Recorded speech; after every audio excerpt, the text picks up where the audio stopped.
विकासाचा रात्रंदिन एक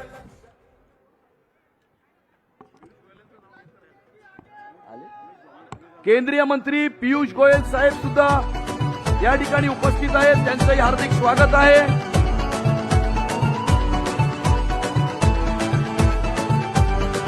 राज्याचे मंत्री मंगलप्रभात लोढाजी, आशिष शेलारजी, विनोद तावडेजी, रामदासबाई कदमजी,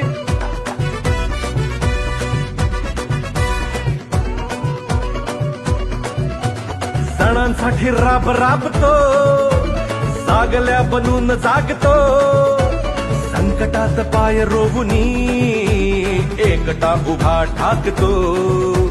सणांसाठी राब राबतो,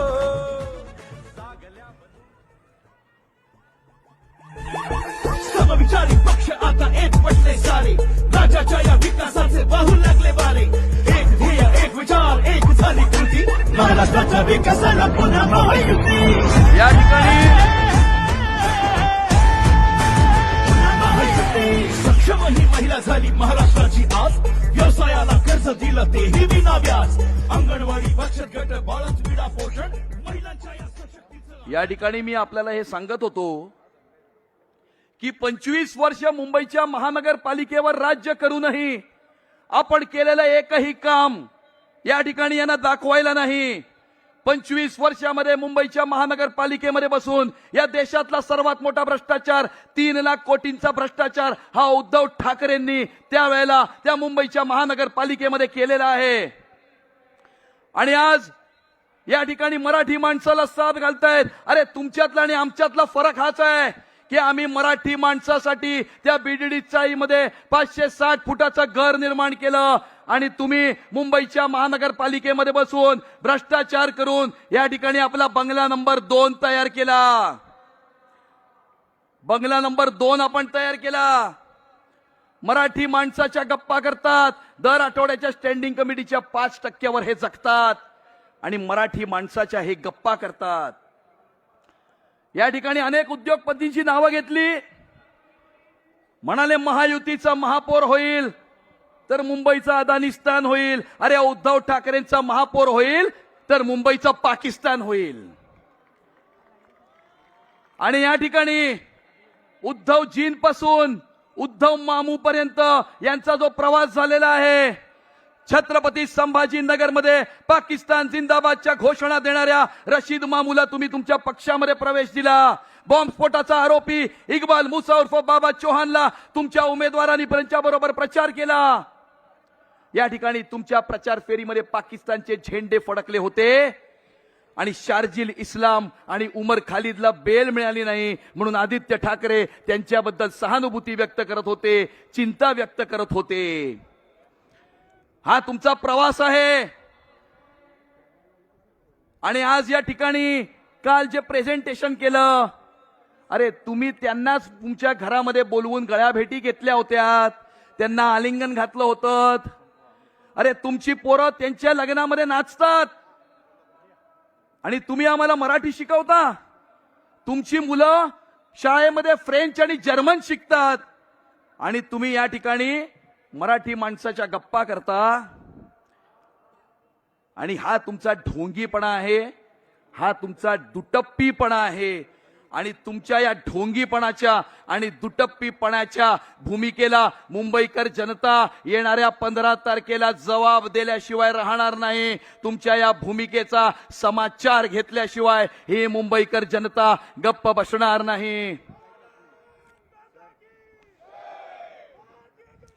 आणि त्यामुळे येणाऱ्या काळामध्ये मुंबई महानगरपालिकेला भ्रष्टाचार विरहित प्रशासन देण्यासाठी, मुंबई शहराचा विकास घडवण्यासाठी आणि ज्या वेळेला मुंबई शहराचा विकास होतोय त्यावेळेला मुंबई शहराची सुरक्षितता सुद्धा अबाधित ठेवण्याकरता मुंबईच्या महानगरपालिकेवर हिंदुत्वाचा भगवा झेंडा फडकवण्यासाठी आपण सर्वांनी आमच्या या सर्व उमेदवारांना आशीर्वाद द्यावेत, त्यांना साथ द्यावी, त्यांचे सहकार्य करावे, जेणेकरून मुंबईच्या महानगरपालिकेवर हिंदुत्वाचा भगवा झेंडा फडकेल, या मुंबईकरांचं स्वप्न साकार होईल. विश्वास तेरी शक्ति है, संघर्ष तेरी भक्ति है, तेरा कर्म ही तेरी विजय है, तेरी विजय है. तेरी विजय है। जय हिंद, जय महाराष्ट्र, भारत माता की जय। खूप खूप धन्यवाद माननीय अमित साटमजी। मी यापुढे शिवसेनेची तोफ माननीय रामदास कदम यांना विनंती करतो की आपण या सभेला संबोधित करावं।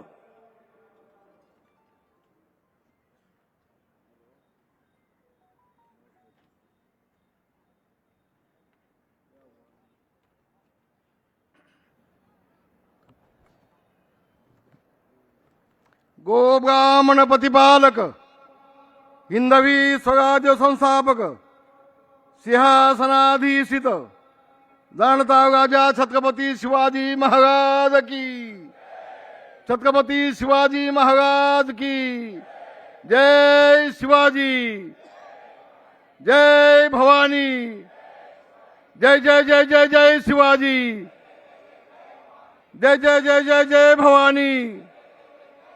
शिवसेना प्रमुख मान्य बाळासाहेब ठाकरे यांचा, देशाचे पंतप्रधान आदरणीय मोदी साहेबांचा आवाज कोणाचा? महायुतीचा आशावास। धन्यवाद। होय बांधवानो, 350 वर्षाच्या आधी दिल्लीच्या औरंगजेबाच्या लोकरीला लाथ घालून कवी भूषण जेव्हा किल्ले रायगड येथे आले होते, छत्रपती शिवाजी महाराजांचा राज्याभिषेक करण्यासाठी आले होते, त्यावेळेला कवी भूषण यांनी असं म्हटलं होतं, काशी की कला जाती मथुरा में मस्जिद बसती, काशी की कला जाती मथुरा में मस्जिद बसती, अगर शिवाजी न होते तो सुनतिया सबकी होती, सुनतिया सबकी होती।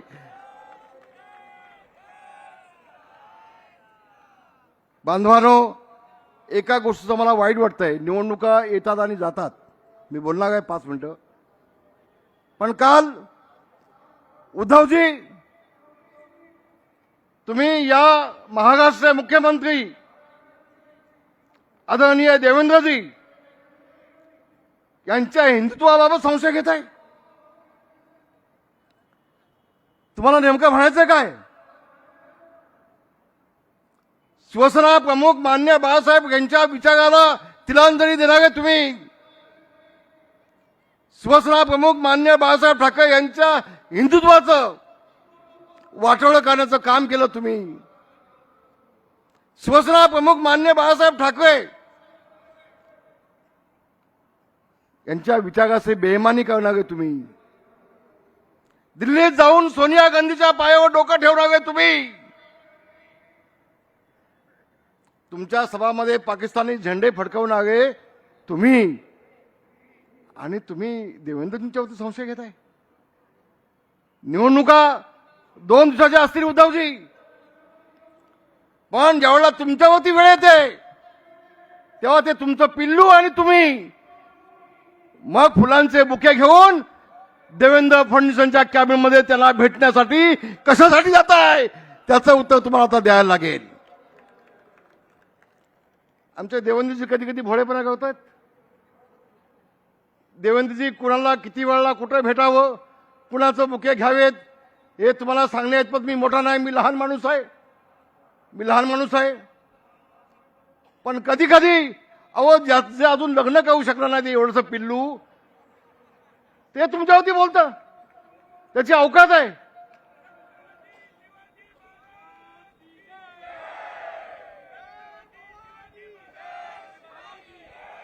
अरे कुणी कुणावर बोलावं?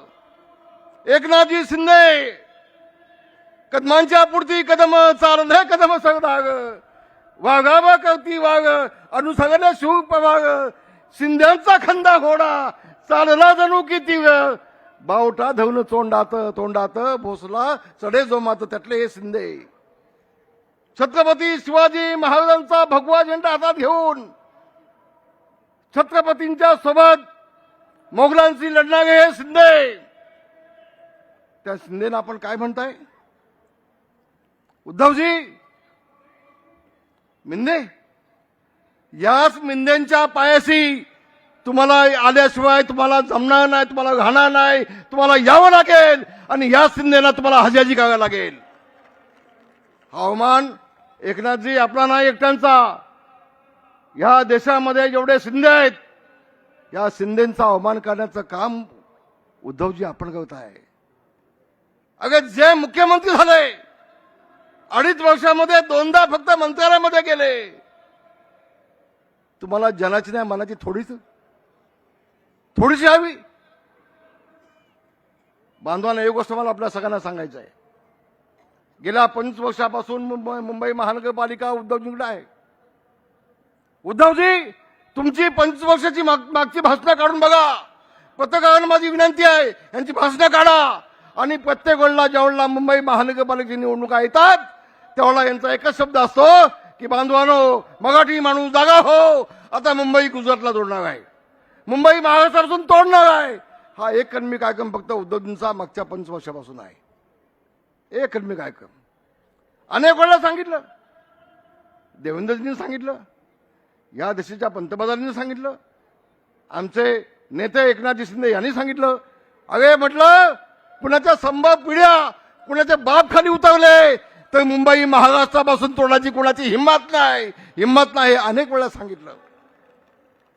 पण झोपलेला जागा करू शकतो, झोपेचं सोंग घेतलं जागा करू शकत नाही. आता उद्धवजींच्या सोबत आले ती पोपटपंची राज ठाकरे. फक्त पोपटपंची काही नाही. अहो राज ठाकरे तुमचे 6 नगरसेवक यांनीच फोडले उद्धव ठाकरेंनी आणि घेतले शिवसेनेमध्ये. घेतले ना.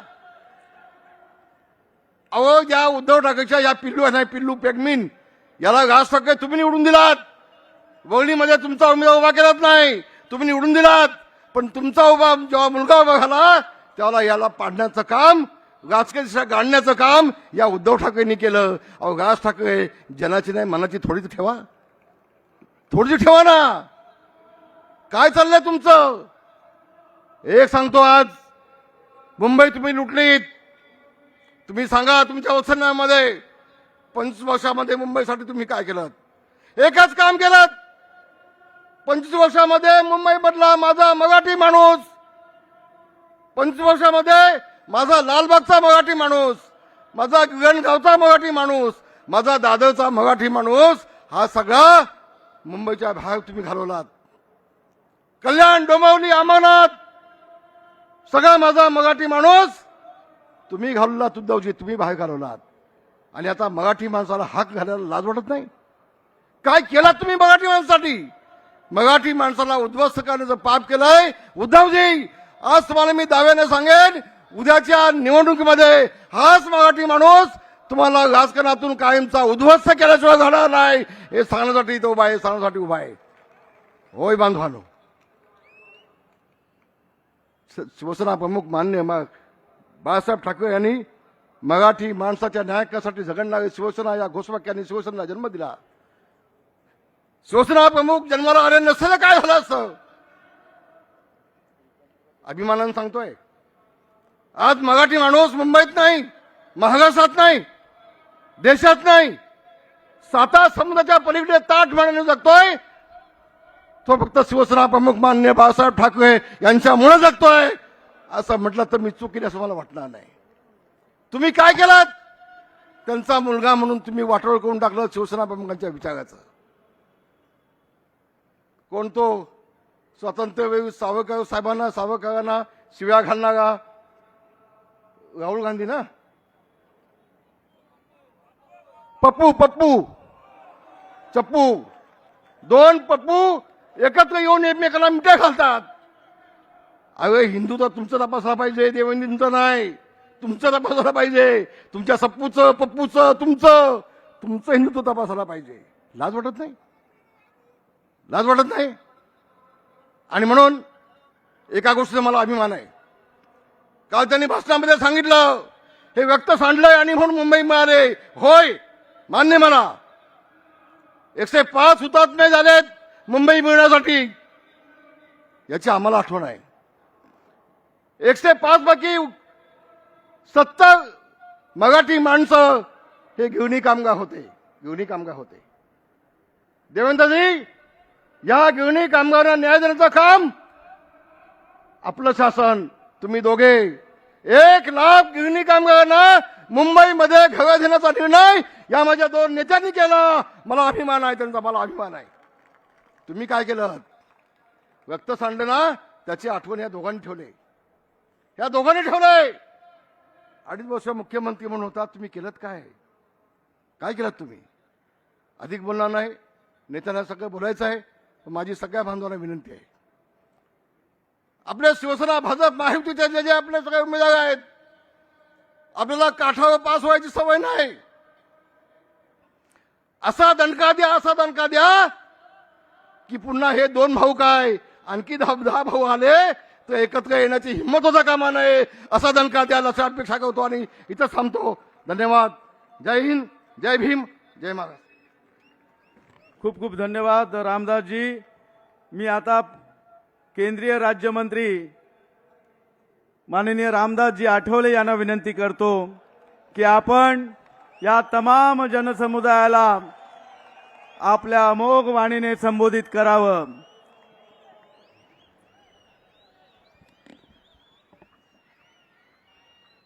उपस्थित बंधू आणि भगिनीनो, मंचकावर बसलेला आहे देवेंद्र फडणवीस आणि एकनाथ शिंदेजींचा एक्का. मंचकावर बसलेला आहे देवेंद्रजी आणि एकनाथ शिंदेजींचा एक्का, म्हणून मी मारतो माझ्या वतीने छक्का. कारण महायुतीचा विजय आहे पक्का. महायुतीचा विजय आहे पक्का आणि आमच्या सर्वांचा तुम्ही मान राखा. भरून गेला आहे मैदान शिवाजी पार्क. भरून गेलेला आहे मैदान शिवाजी पार्क. मी महायुतीला देतो 150 मार्क.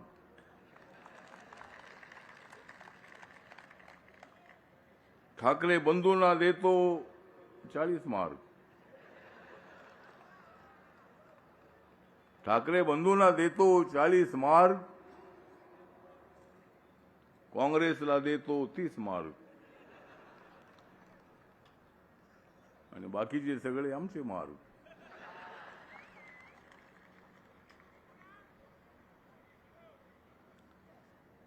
तर आजची जी सभा आहे ती सभा का कालची सभा झाली?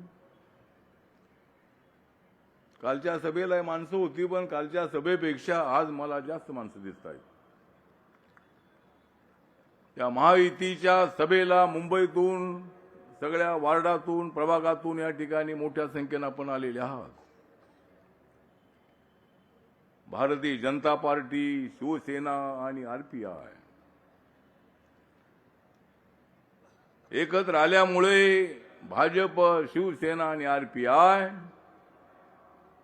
लोक म्हणतायत विजय आमचाच आहे. या मुंबईसाठी मोठ्या प्रमाणामध्ये देवेंद्रजींनी कामं केलेली आहेत. एकनाथ शिंदे साहेबांनी कामं केलेली आहेत. नरेंद्र मोदी साहेबांच्या नेतृत्वाखाली मोठ्या प्रमाणामध्ये मुंबईला भरपूर पैसा मिळालेला आहे. मेट्रो आहे, लोकलचं डेव्हलपमेंट आहे, रोडचं डेव्हलपमेंट आहे. मुंबईमध्ये ज्या झोपडपट्ट्या आहेत त्या झोपडपट्ट्यांच्या ठिकाणी पक्की घरं बांधण्याची स्कीम मोठ्या प्रमाणात सुरू आहे. धारावीचं डेव्हलपमेंट, सगळ्या आशिया खंडात सर्वात मोठी असणारी स्लम झोपडपट्टी, त्या ठिकाणी सुद्धा डेव्हलपमेंटचं काम सुरू होत आहे. बिडी चाळी ज्या ठिकाणी 100 व 120 फुटाचं घर होतं त्या ठिकाणी भव्य अशा पद्धतीच्या इमारती उभ्या राहत आहेत. गरीब माणूस जो आहे तो झोपडपट्टीत राहणार आहे, त्या माणसाला पक्का घर देण्याची आमची पक्की स्कीम आहे. मी सांगतो की महायुतीची मुंबईमध्ये येणार आहे सत्ता. महायुतीचीच मुंबईमध्ये येणार आहे सत्ता आणि ठाकरे बंधूंचा उडून जाणार आहे पत्ता. हे 2 भाऊ एकत्र आलेले आहेत. या तुम्ही एकत्र, या तुम्ही एकत्र. पण ज्या बाळासाहेबांच्या विरोधामध्ये राज ठाकरे साहेब गेले, त्यावेळेला उद्धवजींचा तळफळाट झाला होता. उद्धवजी आमचे चांगले मित्र आहेत, त्यांनी आमच्यासोबत राहायला हवं होतं. 2019 मध्ये सर्वात जास्त जागा बीजेपीच्या आल्या होत्या, त्यानंतर शिवसेनेच्या जागा आल्या होत्या. आपण आमच्या सोबत राहिला असता तर धनुष्यबाण तुमच्याकडे राहिलं असतं. पण धनुष्यबाण आज एकनाथ शिंदे साहेबांकडे आहे, धनुष्यबाण आमच्याकडे आहे. जे तुमच्याकडे आहे फक्त कान, आणि आमच्याकडे आहे धनुष्यबाण. तुम्ही अशा पद्धतीचा निर्णय घेतला नसता तर आम्ही सगळे एकत्र असतो. पण तुम्ही फार लांब निघून गेलात. ज्या काँग्रेस पक्षाचा बाळासाहेबांनी आयुष्यभर विरोध केला, त्याच काँग्रेस पक्षासोबत आपण गेलात. देवेंद्र फडणवीस यांच्या पाठीमध्ये खंजीर खुपसण्याचा प्रयत्न केला तुम्ही. मॅन्डेट जो होता तो मॅन्डेट हाच होता की भाजप शिवसेना मिळून सत्ता स्थापन झाली पाहिजे, असाच मॅन्डेट होता. पण तो मॅन्डेट तुम्ही नाकारलात आणि तुम्ही गेलात काँग्रेस पक्षाकडे. एकनाथ शिंदे साहेब खमक्या माणूस होता. 56 आमदारापैकी 40 आमदारांना घेऊन ते देवेंद्रजींकडे आले आणि सरकार आपलं स्थापन झालं. एकनाथ शिंदे साहेबांना मुख्यमंत्री म्हणण्याची संधी मिळाली 2.5 वर्ष. आणि लाडक्या बहिणींचा निर्णय आहे, अनेक निर्णय आहे त्या सरकारने घेतले. त्यामुळं मी आपल्याला एवढंच सांगतो की देवेंद्र फडणवीस, एकनाथ शिंदेजी, आम्ही सर्वजण आम्ही एकत्रित आहोत. मुंबईच्या विकासासाठी आम्ही तुमच्यासोबत आहोत. ज्या महानगरपालिकेमध्ये मोठ्या प्रमाणामध्ये भ्रष्टाचार झाला आणि उद्धवजींकडे सत्ता यासाठीच होती की बाबा ठीक आहे आपल्याकडे सत्ता होती, ती सत्ता काढून घ्यायची आहे.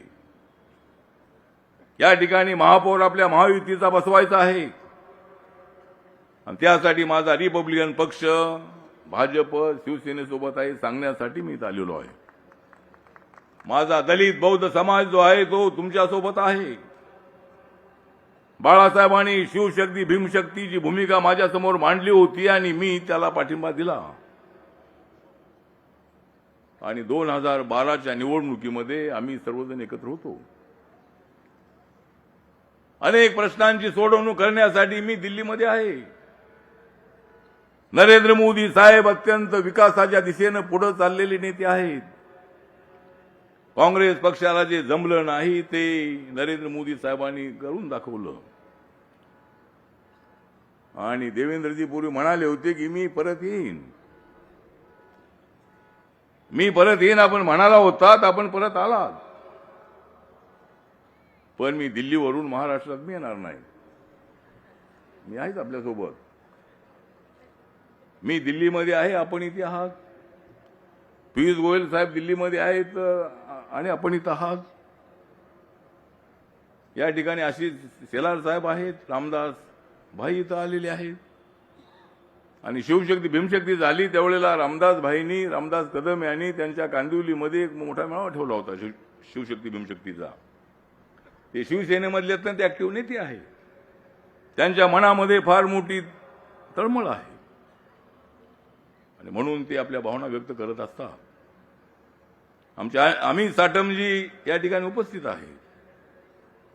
ते मुंबईचे अध्यक्ष आहेत बीजेपीचे. राहुल शेवाळ या ठिकाणी उपस्थित आहेत. आमचे मंगलप्रभात दोडा साहेब इथं आलेले आहेत.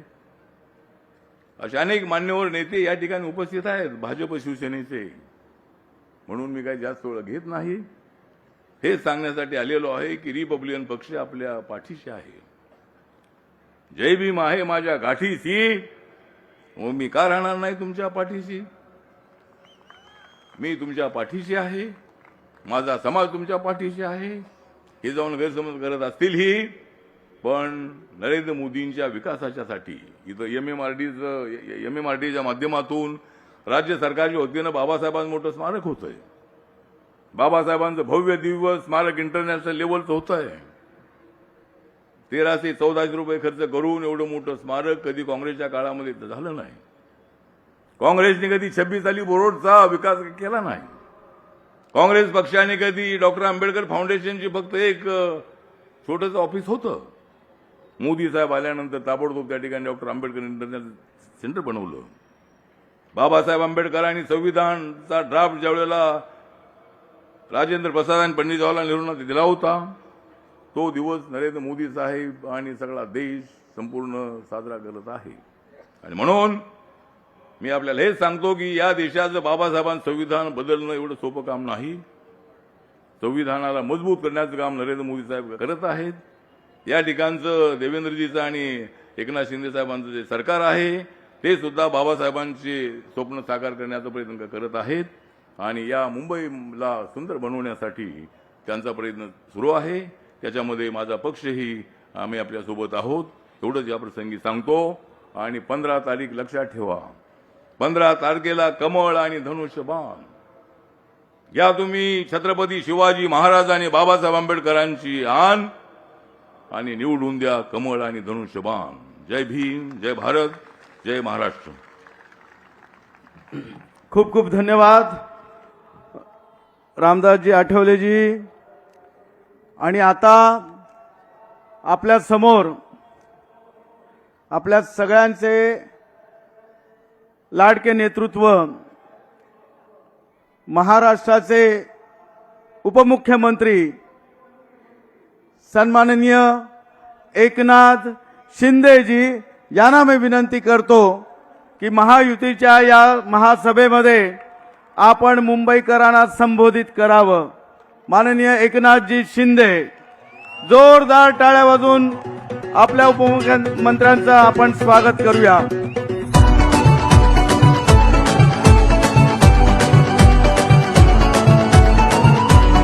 छत्रपती शिवाजी महाराज की जय. भवानी.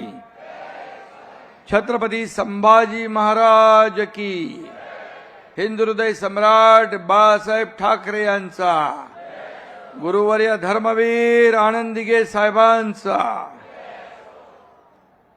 व्यासपीठावर उपस्थित महायुतीच्या प्रचार सभेला राज्याचे लोकप्रिय मुख्यमंत्री देवेंद्र फडणवीसजी, केंद्रीय मंत्री रामदास आठवलेजी, केंद्रीय मंत्री पीयूष गोयलजी, शिवसेनेचे ज्येष्ठ नेते रामदास कदमजी, प्रदेशाध्यक्ष रवींद्र चव्हाणजी, विनोद तावडेजी, आशिष शेलारजी, मंगलप्रभात लुडाजी, उदय सामंतजी, अध्यक्ष मुंबई अमित साटमजी, मंत्री योगेश कदमजी, राहुल शेवाळेजी, सगळे आमदार, खूप लोकांची नावं त्याच्यात वेळ जाईल. उपस्थित सर्व महायुतीचे खासदार, आमदार आणि आमच्या मीनाताई पण आहेत. आणि समोर जमलेल्या माझ्या लाडक्या बहिणींनो आणि लाडक्या भावांनो, नमस्कार. आज या शिवतीर्थावर विराट सभा होती आहे. खरं म्हणजे या शिवतीर्थाचं आणि शिवसेनेचं अतूट नातं आहे. आता महायुतीचंही अतूट नातं आहे. इथे समोरच आपलं दैवत बाळासाहेबांचं स्मृतिस्थळ आहे. मागे ज्यांनी आपल्याला संविधान दिलं बाबासाहेबांची चैत्यभूमी आहे. इकडे सावरकर स्मारक आहे. या तिन्ही महापुरुषांच्या साक्षीनं ही आज इथं विराट महासभा होती आहे. आणि खऱ्या अर्थाने शिवतीर्थावरची ही प्रचार सभा नाही तर परिवर्तनाची नांदी आहे, बदलाची नांदी आहे असं म्हटलं तर वावगं ठरणार नाही. काल इथं एक सभा झाली. त्यात नेहमीचेच शिव्याशाप, टोमणे, टीका करून गेले. आता त्याची आम्हालाही सवय झाली आहे, तुम्हालाही सवय झाली आहे. त्यांच्याकडे मुद्देच नाहीत, त्यामुळे बोलणार काय. मात्र आपली ही सभा कुणालाही उत्तर देण्यासाठी नाही, तर गेल्या 3-3.5 वर्षामध्ये महायुतीने केलेल्या कामाचा, मुंबईसाठी केलेल्या कामाचा लेखाजोखा आणि पुढच्या 5 वर्षात आम्ही काय करणार आहे ते सांगण्यासाठी ही सभा आहे. विकासाचा अजेंडा घेऊन आम्ही पुढे जातोय. तुम्हाला माहित आहे, या आरोपानं मी कधी आरोपाने उत्तर दिलं नाही, टीकेला टीकेने उत्तर दिलं नाही. मी नेहमी आरोपाला कामातून उत्तर दिलं आणि कामातूनच उत्तर देतो. आता भावनेचं नाही तर विकासाचं राजकारण या ठिकाणी लोकांना अपेक्षित आहे आणि आम्ही तेच केलं आणि तेच करणार. भावनेचं नाही तर विकासाचं राजकारण. विकसित भारत, विकसित महाराष्ट्र आणि विकसित मुंबई हे बाळासाहेबांचं स्वप्न होतं. ते स्वप्न आपण साकार करतोय, ती जबाबदारी आम्ही घेतलेली आहे. मुंबई महाराष्ट्राचा मानबिंदू आहे. ही देशाची आर्थिक राजधानी आहे. आर्थिक राजधानी ती असली पाहिजे आणि आर्थिक राजधानी सारखीच ती असली पाहिजे आणि दिसलीही पाहिजे. हे आम्ही महायुतीने ठरवलेलं आहे. आणि म्हणून बाळासाहेबांचे विचार आणि आदरणीय देशाचे लोकप्रिय यशस्वी प्रधानमंत्री मोदीजींचं विजन घेऊन आपण पुढे चाललोय. मुंबईच्या सर्वांगीण विकासासाठी अहोरात्र आपण काम करतोय आणि म्हणून यापुढे देखील फक्त विकास, विकास आणि विकास हाच अजेंडा आहे आपला. काही लोकांना फक्त निवडणूक आली की मराठी माणसाची आठवण येते. एरवी ही मंडळी मराठी माणसाकडे ढुंकूनही पाहत नाहीत आणि त्यांना मराठीसाठी काही करावं असं वाटतही नाही, वाटलंही नाही. मी मागेही म्हणालो होतो, दिवसभर नेटफ्लिक्स आणि जमेल तेव्हा पॉलिटिक्स एवढाच त्यांचा इंटरेस्ट आहे. आणि म्हणून 5 साल घर में और चुनाव आया तो मुंबई खतरे में अशा प्रकारचं नेहमीचं पालपूत जे आहे ते लावतात. अरे मुंबई काय रेल्वेचा डबा आहे, कुठेही काढला आणि कुठेही जोडला असं होत नाही. मराठी माणसाची आजची जी अवस्था आहे त्याला हेच लोक जबाबदार आहेत. मगाशी रामदास भाईंनी, अमित साटम यांनी आपल्या भाषणात ते सांगितलं आहे. तुम्हीच म्हणताय ना मराठी माणसाचं अस्तित्व धोक्यात आलंय. तुमच्याच काळात मराठी माणूस मुंबई बाहेर फेकला गेला. महापालिकेत तुमची 25 वर्ष सत्ता होती. मग हे कुणाचं अपयश आहे सांगून टाका. सत्तेत असताना मराठी माणसासाठी, मुंबईसाठी तुम्ही काय केलं ते सांगा. ही मराठी माणसाची शेवटची लढाई आहे असं इमोशनल भाषण काही लोकांनी केलं. पण मराठी माणसाचं अस्तित्व कधी धोक्यात नव्हतं, आजही नाही आणि उद्याही ते धोक्यात राहणार नाही. तुम्ही त्याची चिंता करू नका. तुमचं अस्तित्व धोक्यात आलंय, तुमचं राजकारण मात्र धोक्यात आलंय.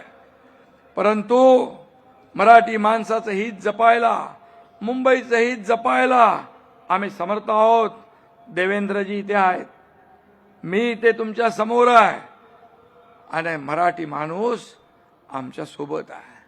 मराठी माणूस, मराठी माणूस, मराठी माणूस. अरे एकनाथ शिंदे का मराठी नाही? देवेंद्र फडणवीसजी काय मराठी नाहीत? मराठी माणसासाठी काय केलं ते सांगा. आज मी पुन्हा सांगतो, मुंबईतली मराठी माणसाचं महत्व कधी कमी होणार नाही आणि त्यासाठी येणारा महापौर महायुतीचाच असेल आणि मराठीच असेल. मुंबईवर युतीचा भगवा फडकणार, महायुतीचा भगवा फडकणार. ही काळ्या दगडावरची भगवी रेग आहे, लिहून ठेवा तुम्ही. खर तर यांच्यामुळेच मुंबईकर मुंबईच्या बाहेर गेला. इकडे वसई, विरार, नाला सोपारा, इकडे बदलापूर, अंबरनाथ, वांगणी इकडे गेला. ह्या तुमच्यामुळे गेलाय का? यांच्यावर जाण्याची वेळ आली आणि म्हणून यांना पुन्हा सन्मानाने मुंबईकर जो बाहेर गेला त्याला पुन्हा मुंबईत आणण्याचं काम ही महायुती केल्याशिवाय राहणार नाही. अशा प्रकारचं काम आम्ही करतोय. मुंबईकरांना घर, त्यांना रोजगार, मूलभूत सोयी सुविधा देणं हेच आमचं मिशन आहे. हेच आमचं मिशन आहे. देवेंद्रजीने आम्ही ठरवलेलं आहे. आता मुंबईकर जो गेलाय बाहेर, जो रडतोय, त्याला भाडं नाही, बेघर झालाय, त्याला पुन्हा मुंबईत आणू, हे आम्ही ठरवलेलं आहे. हा संकल्प आम्ही केलेला आहे. आम्ही हवेत बोलत नाही, आमचं काम बोलतंय. 3.5 वर्षाचं काम बघा, काम बघा, डोळ्यांनी बघा आणि मग बोला आमच्यावर. आमचं no settlement, only development. No settlement, only development हा आमचा अजेंडा आहे. त्यांचं करप्शन फर्स्ट होतं, आमचं मुंबई फर्स्ट आहे. मुंबई फर्स्ट. आणि म्हणून आम्ही मराठी माणसासाठी काय केलं ते मी सांगतो. नीट ऐका तुम्ही, ऐका. 20,000 इमारतींना ओसी देण्याचा निर्णय आमच्या महायुती सरकारने घेतला. 20,000 इमारती, 20,000 लोक नाहीत. पागडी मुक्त मुंबई, पागडी मुक्त मुंबई करण्याचा निर्णय आमच्या महायुती सरकारने घेतला. फनेल झोन मध्ये अडकलेलं रिडेव्हलपमेंट करण्याचा निर्णय आमच्या सरकारने घेतला. झोपडपट्टी मुक्त मुंबईसाठी 17 मोठे झोपडपट्ट्यांचे क्लस्टर करण्याचा निर्णय आम्ही घेतला. खड्डे मुक्त मुंबई करण्याचा निर्णय आम्ही घेतला. मला आठवतंय, मी मुख्यमंत्री होतो, देवेंद्रजी आणि आम्ही ठरवलं, आयुक्तांना बोलवलं, का खड्ड्यातून प्रवास आमच्या जनतेचा, मुंबईकरांचा, तुम्ही सगळे रस्ते काँक्रीटचे करा. 2 फेजमध्ये आपण मुंबईतले सगळे रस्ते काँक्रीटचे करतोय. मे पर्यंत बरेचसे रस्ते त्यातले होतील. पुढच्या 1 वर्षात मुंबई खड्डे मुक्त झाल्याशिवाय राहणार नाही. हे काम आहे आमचं. हे काम केलंय. म्हाडा इमारतींच्या पुनर्विकासासाठी क्लस्टर योजना आम्ही आणली आहे. मग अशी सांगितलं गिरणी कामगारांचं, तुम्ही एक तरी गिरणी कामगार घर दिला. आम्ही साठम इथं बसलेत. 10 ते 12 हजार गिरणी कामगारांना महायुतीने घरं दिली आणि आणखी 1 लाख गिरणी कामगारांना मुंबई आणि MMR मध्ये महायुती घरं देणार. कारण मुंबईकर मुंबईसाठी खपला आहे. आम्ही स्वतःची घर भरणारे नाही, लोकांना घर देणारे आहोत. आम्ही देणारे आहोत, आम्ही घेणारे नाही. 3.5 वर्षात पाहिलंय तुम्ही. लाखो मुंबईकरांना, मराठी माणसांना त्याचा फायदा होईल. त्यांच्या काळातलं एक तरी काम सांगा. उलट आधी जी कामं सुरू होती, ते देवेंद्रजी मुख्यमंत्री असताना, हे झाल्यानंतर, हे मुख्यमंत्री झाल्यानंतर त्याला स्टे दिला, स्पीड ब्रेकर आणला, सगळं ठप्प केलं. मेट्रो 3चा प्रवास रोखला. पण आमचं सरकार आल्यानंतर सगळे स्पीड ब्रेकर हटवले. मेट्रोचं स्पीड ब्रेकर हटवलं. मेट्रो चालू झाली, कारशेड सुरू झाला, रस्त्याचं काम सुरू झालं, समृद्धीचं काम सुरू झालं, बुलेट ट्रेनचं काम सुरू झालं, सगळं सुरू झालं. अटल सेतूचं काम सुरू झालं. या लोकांनी काम रोखलं म्हणून 10,000 कोटींचा खर्च वाढला. हा खर्च तुमच्या खिशातून आम्ही वसूल करायचा का? तुमच्या अडेल तट्टू भूमिकेमुळे तुम्ही हे प्रकल्प रोखले. मुंबईकरांचे हाल झाले. लोकल गर्दीमध्ये लोक गुदमरले. याला जबाबदार कोण? खरं तर हे लोक विकास विरोधी, अँटी डेव्हलपमेंट आपण म्हणतो ना, तशा प्रकारचे लोक आपण पाहिले. मुंबईत सुरू असलेल्या पुनर्विकासाच्या कामामुळं यांना खोकला होतो म्हणे, कुठेतरी म्हणाले. पण वर्षानुवर्ष झोपडपट्ट्यांमध्ये आणि धोकादायक इमारतीमध्ये राहणाऱ्या लोकांपेक्षा यांच्या स्वतःच्या खोकल्याचं कौतुक मोठं आहे. अरे स्वतःच्या बंगल्याला परमिशन आणि गरिबांच्या घरांमुळे पोल्युशन होतंय, प्रदूषण होतंय. तुम्ही बंगल्यावर बंगले बांधा आणि या गोर गरिबांनी झोपडपट्टीमध्ये त्या बाथरूमच्या टॉयलेटच्या पाण्यामध्ये गटाराच्या पाण्याच्या बाजूला राहायचं, खितपत पडायचं. लोकांच्या वेदना जाणून घ्यायला कुणाचा जन्म कुठे झाला हे महत्वाचं नसतं. काहीतरी म्हणाले ते. आणि म्हणून सर्वसामान्यांसाठी कोण पोटतिडकीने काम करतोय ते महत्वाचं आहे. तुम्हाला कळणार कसं? देवेंद्रजी काय, मी काय, आम्ही ऑन फील्ड काम करणारे आहोत. आम्ही जमिनीवरचे कार्यकर्ते आहोत. तुम्ही घरात बसता, घरात बसलेल्यांना दुःख काय कळणार, लोकांची काय वेदना कळणार. आणि म्हणून मी एकच सांगतो, मागे पहलगाममध्ये हल्ला झाला, त्यात आपले हिंदू बांधव मारले गेले, मराठी माणसंही होती, आपल्या आया बहिणींचं कुंकू पुसलं गेलं, तेव्हा हे लंडनच्या थंड हवेत थंड बसले होते ना. या हल्ल्यानंतर या देशाचे प्रधानमंत्री दौरा अर्धवट सोडून भारतात परतले, पण यांनी काही लंडन सोडलं नाही. अरे काय असा जीव अडकलाय तिकडं त्या लंडन मध्ये? असं काय आहे तिथे? काय आहे? घबाड आहे? जाऊ द्या, सगळी माहिती माझ्याकडे आहे, पण मी त्या खोलात जाऊ इच्छित नाही. यांच्याकडे पण आहे. आज जे लोक मराठी माणसाच्या नावाने गळे काढतात ते निवडणूक संपल्यानंतर आराम करायला कुठे जातात ते तुम्हाला माहित आहे. परत येतील ना. यांना मुंबईशी काही देणं घेणं नाही, मराठी माणसाशी काही देणं घेणं नाही. आता म्हणतात आमच्या वादापेक्षा महाराष्ट्र मोठा आहे, वादापेक्षा. अरे मग मी म्हणतो 20 वर्षापूर्वी वेगळे का झालात? त्यावेळी तुमच्यासाठी महाराष्ट्र काय छोटा होता? बाळासाहेबांची इच्छा होती तेव्हा ती पूर्ण नाही केली.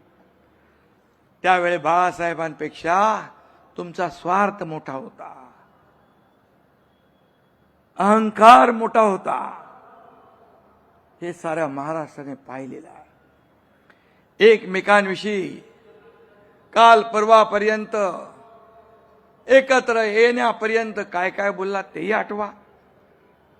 स्वार्थासाठी वेगळे झालात आणि स्वार्थासाठीच एकत्र आलात ही मुंबईकर जनता जाणते आहे.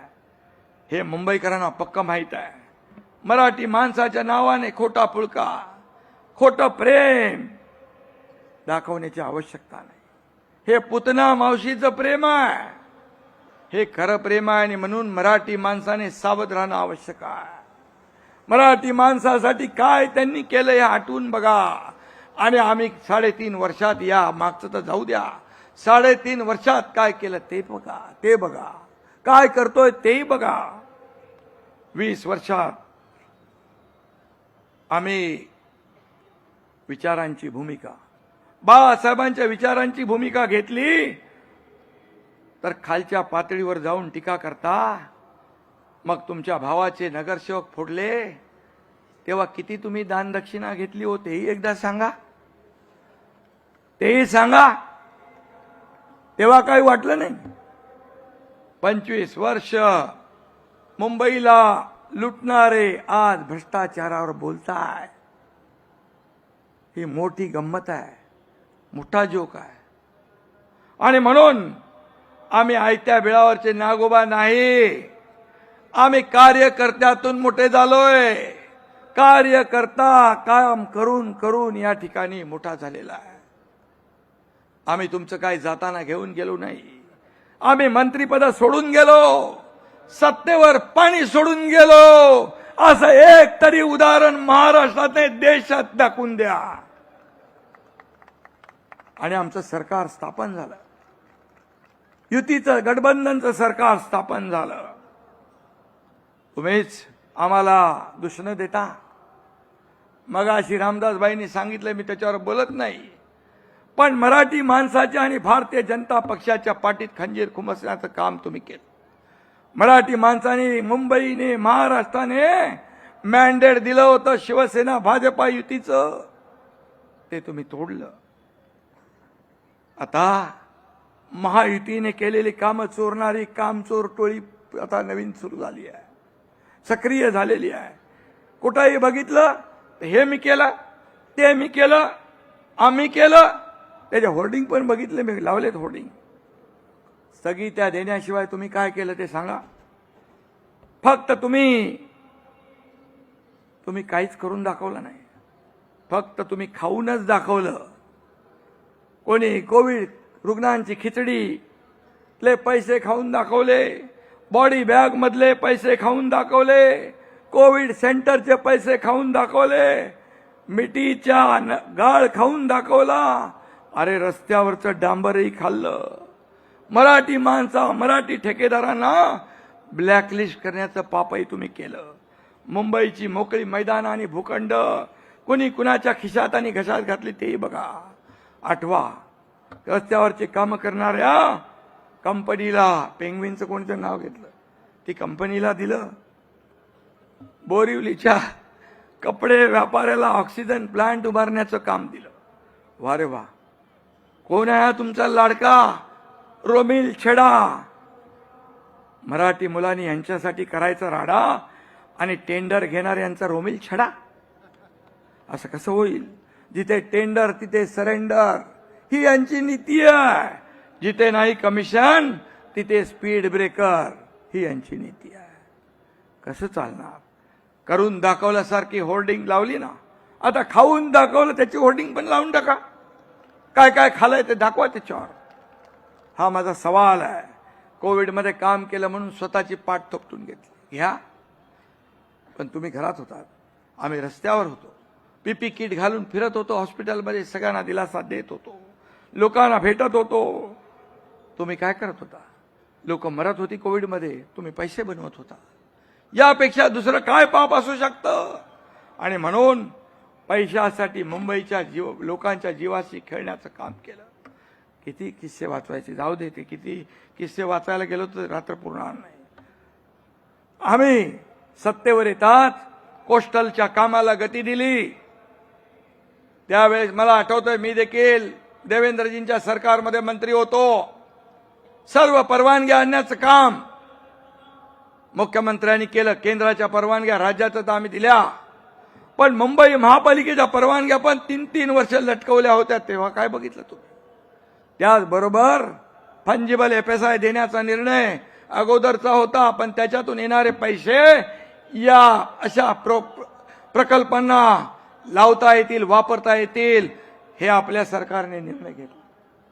हे आमच्या सरकारने निर्णय, परवानग्या पण आणल्या, पैसे पण आणले. 20,000 25,000 कोटी फंजिबल FSI मधून निघाले. मग तुम्ही काय केलं? अरे भूमिपूजनाला देखील, साध्या भूमिपूजनाला लपून छपून केलं. ज्या मुख्यमंत्र्यांनी हे सर्व घडवून आणलं त्यांनाही बोलवण्याचं औदार्य दाखवलं नाही. हा केवढा कद्रूपणा आहे. आणि म्हणून आम्ही जाऊ देते. नरिमन पॉइंटचा माणूस बांद्र्याला 15 मिनिटात पोहोचतोय कोस्टल रोडमुळे. हा कोस्टल रोड आम्ही विरार पर्यंत नेणार आहोत. वर्सोवा ते भाईंदर, भाईंदर ते विरार. मुंबई 40 मिनिटात विरार पर्यंत, 15 मिनिटात बांद्र्यातून नरिमन पॉइंट. गेम चेंजर प्रकल्प आहे. मुंबई ईस्टर्न फ्रीवे सुद्धा ठाण्यापर्यंत आम्ही वाढवतोय, एलिव्हेटेड करतोय. मेट्रोच्या कामाला तुम्ही दिलेली स्थगिती उठवली. मगाशी मी सांगितलं, लाखो लोक आज प्रवास करतात. ठाणे, बोरिवली, गोरेगाव, मुलुंड, ऑरेंज गेट ते नरिमन पॉइंट असे भुयारी रस्ते, यामुळे मीरा भाईंदर, ठाणे असा आउटर रिंग रोड तयार होतोय, मुंबईशी जोडला जातोय. त्यामुळे वाहतुकीवरचा ताण कमी होईल. विक्रोळी, कोपरखेरणे, महापौर, महापे दैसर ही एक सगळी कनेक्टिव्हिटी तयार होते. MMR क्षेत्रात देखील लास्ट माईल कनेक्टिव्हिटी मिळाली पाहिजे म्हणून पॉट टॅक्सीचा देखील आम्ही उपक्रम सुरू करतोय. मुंबई ते नवी मुंबई विमानतळ मेट्रोने जोडतोय. काही मिनिटात मुंबईच्या एका टोकापासून दुसऱ्या टोकापर्यंत पोहोचता येईल. आम्ही अशा प्रकारचं जाळ निर्माण करतोय. मुंबईला अधिक जवळ आणतोय. आम्ही मुंबईला जोडतोय. आम्ही मुंबईला जोडणारे आहोत, तोडणारे नाही. तोडणारे नाही. त्यामुळे मुंबईतल्या प्रवासाचा वेळ वाचेल, खर्च वाचेल, कुटुंबाला जास्त वेळ देता येईल, त्याला आनंदी करता येईल आणि म्हणून त्याच्या आयुष्यामध्ये आनंदाचे दिवस येतील. याला म्हणतात विकास. प्रवासाचा त्रास घराबाहेर पडणाऱ्यांनाच कळतो. घरात बसणाऱ्यांना तो कसा कळेल. आणि म्हणून मुंबईचं प्रदूषण कमी करण्यासाठी आतापर्यंत STP नव्हते. हे छोट्या छोट्या शहरामध्ये STP आहेत. कल्याण, डोंबिवली, ठाणे असे छोटे शहर जे बघितले तिथे STP आहेत. मुंबईसारख्या शहरात STP नाही. ते आम्ही सुरू केले. 1.5 वर्षात ही STPचे कामं पूर्ण होतील. प्रदूषण कमी होईल. समुद्रात काळं पाणी, प्रदूषित पाणी जात आहे, निळं शार समुद्र होईल. हे आम्ही करतोय. रेसकोर्स येथे 300 एकराचा मोठा सेंट्रल पार्क उभा करतोय. मोठा ऑक्सिजन पार्क, इथे 25 एकर जागा आम्ही महालक्ष्मी रेसकोर्स मधून घेतली आणि कोस्टल रोडचं 170 असं अंडरपास करून एकत्र जोडतोय. हे आमचं काम आहे. मुंबईकरांना कुणाच्या टोमणे मारण्यामध्ये इंटरेस्ट नाही. माझ्या आयुष्यात काय बदल होतोय, माझा प्रवास कसा सुकर होतोय, याला प्राधान्य मुंबईकर देणार. आम्हालाही काय मिळालं यापेक्षा आम्ही मुंबईला काय देणार याच्यात आम्हाला इंटरेस्ट आहे. मुंबईच्या पायाभूत सुविधांसह या शहरात रोजगार वाढला पाहिजे. आपल्याला मुंबईला फिनटेक कॅपिटल करायचं आहे. प्रधानमंत्री नरेंद्र मोदीजींनी तो निर्धार केला आहे. त्याचं प्लॅनिंगही सुरू आहे. मुख्यमंत्री दररोज वेळेवर बैठका घेत आहेत. या मुंबईला आर्थिक देशाची राजधानी आहे. जगभरातले लोक येतात आणि म्हणून global financial hub, fintech capital हे सगळं करतोय आपण. देशाला आर्थिक महासत्ता व्हायचं असेल त्यात मुंबईच्या विकासाचा महत्वाचं योगदान आवश्यक आहे. हे प्रधानमंत्री स्वतः सांगतात. मोदीजींनी या मुंबईला महाराष्ट्राला 10 वर्षात 10 लाख कोटी दिले विकासाला. 10 लाख कोटी. काय दिलं. तुमच्या काळात तर काय मागायलाच गेले नाही. एवढा इगो होता, एवढा अहंकार होता. त्यामुळे राज्याचं नुकसान केलं. मराठी भाषेला आपल्या मोदीजींनी मराठी भाषेचा दर्जा आम्ही जे इथे निर्णय घेतला त्याला तात्काळ होकार दिला. आणि त्याच मोदीजींवर खालच्या पातळीवर तुम्ही टीका करताय. ज्यांनी बाळासाहेबांचं स्वप्न पूर्ण केलं, अयोध्येत राम मंदिर बांधलं, 370 कलम काश्मीरचं मोदीजींच्या मार्गदर्शनाखाली गृहमंत्री अमित भाईंनी केलं. त्यांना तुम्ही शिवाय देताय. थोडी तरी जनाची नाही तर मनाची. ठीक आहे. 76,000 कोटींचं बंदर आपल्याला पालघरला दिलं. तो विकासही तुमच्या डोळ्यात खुपतोय. आणि म्हणून 10 वर्षात प्रकल्प महाराष्ट्रात येत आहेत. महाराष्ट्राच्या ग्रोथ इंजिनला वेग येतोय. आता मुख्यमंत्री दावोसला जाणार आहेत. मी जेव्हा दावोसला गेलो तेव्हा परदेशी गुंतवणूक मोठ्या प्रमाणात. जेव्हा मुख्यमंत्री मागच्या वेळेस गेले तेव्हा देखील परदेशी गुंतवणूक आली. आता देखील मोठ्या प्रमाणात परदेशी गुंतवणूक येईल. रोजगार मिळेल. हे आमचं काम आहे. काम बोलतंय. आणि म्हणून जेव्हा प्रकल्प येत नाही तेव्हा महाराष्ट्र अन्याय होतो म्हणता. आणि प्रकल्प आले तर मुंबई तोडण्याचा डाव असं म्हणता. असं रडगाणं नेहमी तुम्ही गाता. तुमची दुटप्पी भूमिका लोकांना समजली आहे. महाविकास आघाडीच्या काळात महाराष्ट्रात एकही उद्योग आला नाही. महाराष्ट्र एफडीआय मध्ये 3ऱ्या क्रमांकावर होता. गुजरात, कर्नाटक आपल्या महाराष्ट्राच्या पुढे होता. पण आपलं महायुतीचं सरकार आल्यानंतर महाराष्ट्र पुन्हा 1 नंबरला आला. आणि तुमच्या राजकारणापेक्षा महाराष्ट्र मोठा आहे म्हणताना मग महाराष्ट्राला 1 नंबर करण्यासाठी, 1 नंबर करण्यासाठी तसं वागून तरी दाखवा. कालच आमचा वचननामा प्रसिद्ध केला. लाडक्या बहिणींना बीएसटी मध्ये 50% सवलत देण्याचा निर्णय आपल्या सरकारने घेतला. लाडक्या बहिणींना 5 लाख रुपये बिनव्याजी कर्ज देण्याचा निर्णय घेतला. खूप निर्णय घेतले, त्याच्यामध्ये मी जात नाही, वचननामा आहे. माझ्या लाडक्या बहिणींना 1,500 रुपये देऊ नका म्हणून निवडणूक आयोगाकडे हेच काँग्रेस महाविकास आघाडी गेली आहे. त्यांना आमच्या लाडक्या बहिणी बरोबर जोडा दाखवतीलच, जसा विधानसभेत दाखवला. त्यांनी खोडा घातल्याबरोबर 232 नंबरचा जोडा माझ्या लाडक्या बहिणींनी त्यांना दाखवला आणि घरी बसवून टाकलं. आणि म्हणून हे कसले भाऊ, हे दुष्ट सावत्र भावानं या लाडक्या बहिणी 15 तारखेला त्यांची जागा दाखवल्याशिवाय राहणार नाही. नवी काय उद्योगपतीच्या नावाने फेक नरेटिव्ह सुरू आहे. किती बोलले काय माहीत नाही. त्यामध्ये धारावी पुनर्विकासाचा प्रकल्प अदानी कुणी दिला? सेकलिंगचा रद्द करून कुणी दिला अदानीला? नवी मुंबईचं एअरपोर्ट कुणी दिलं? तेव्हा मुख्यमंत्री कोण होतं हे पण बघा. त्याचबरोबर तुम्हाला ज्यांना द्यायचं काम होतं त्यांना देऊन झालं. सत्तेत असताना एक भूमिका, सत्तेतून उतरल्यावर दुसरी भूमिका. अचानक युटर्न कशासाठी? जागा दिल्या आमच्यावर आरोप करता. मग मला सांगा, मुंबईची मोकळी मैदानं आणि भूखंड कोणी दिले? या उद्योगपतींचे संबंध, चांगले संबंध कुणाकुणाबरोबर आहे? 2 वर्षापूर्वी मुख्यमंत्री महोदयजी कलानगरला कुणाच्या घरी गेले? 1.5-2 तास बंद दाराआड चर्चा केली. कुणाबरोबर केली? तेच उद्योगपती शिवाजी पार्कला जेवायला गेले की नाही? त्याचे फोटो आहेत आपल्याकडे. ही कसली डिनर डिप्लोमसी? कंटेनर तुमच्या यार्डात पोहोचले नाही का? तुम्हाला समजलं नाही वाटतं? जाऊ, ठीक आहे. अरे आमच्यावर कसले आरोप करता? हे समोर आहे, ये जनता है, सब जानती है. म्हणून ज्यांची नावं घेता त्यांना घरी जेवायला बोलवता. बोलवा, काही प्रॉब्लेम नाही आहे. तुमची मुलं त्यांच्या लग्नात नसतात. कळू द्या लोकांना कोण कुणाचा दोस्त आहे. तुमचे नकाशे बघून शेजारी बसलेले बिचारे जयंतराव कावरे बावरे झाले मुख्यमंत्री महोदय. त्यांना कळेच ना काय चाललंय, का अगोदर काय परिस्थिती होती, नंतर कशी झाली. ये पब्लिक है, सब जानती है. आणि मी सांगतो, जब चाहिए हरी पत्ती, जब चाहिए हरी पत्ती तब याद आते हैं उद्योगपती.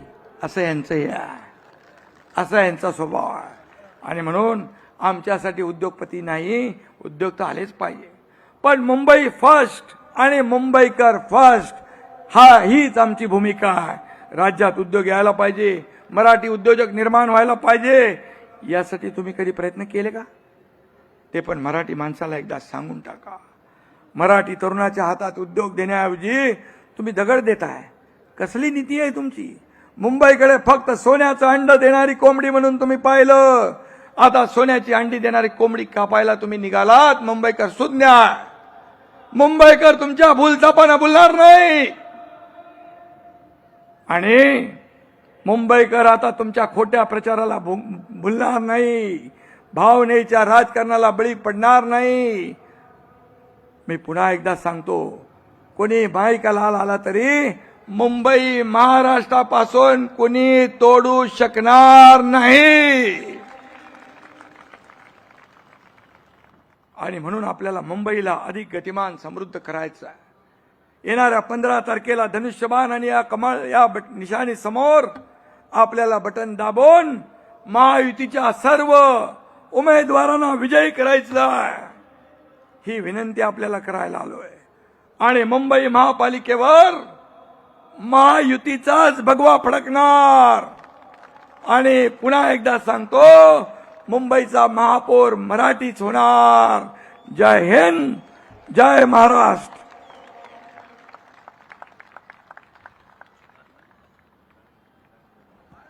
हॅलो, खूप खूप धन्यवाद शिंदे साहेब. मी आता यापुढे आपल्या महाराष्ट्राचे विकास पुरुष, आपल्या महाराष्ट्राला सुजलाम सुफलाम करणारे, महाराष्ट्र नंबर 1 वरती घेऊन जाणारे, मुंबईला सुरक्षित करणारे आणि लाखो लाखो अशा माता भगिनींचे देवा भाऊ यांना मी विनंती करतो की आपण सर्व जनतेला संबोधित करावं.